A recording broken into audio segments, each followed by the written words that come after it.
how to manage your shipping and delivery on your website on Wix. Hello guys, so all what you have to do is so simple and easy. Just go to Wix. As you can see right here, this is the dashboard. Now go right here, scroll down and click on settings.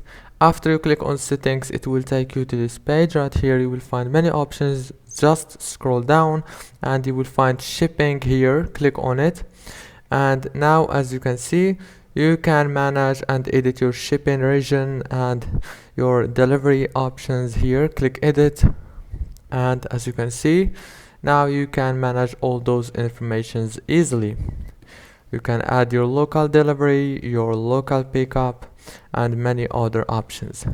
If this video was helpful, please don't forget to like and subscribe, and thank you for watching until the end. See you later.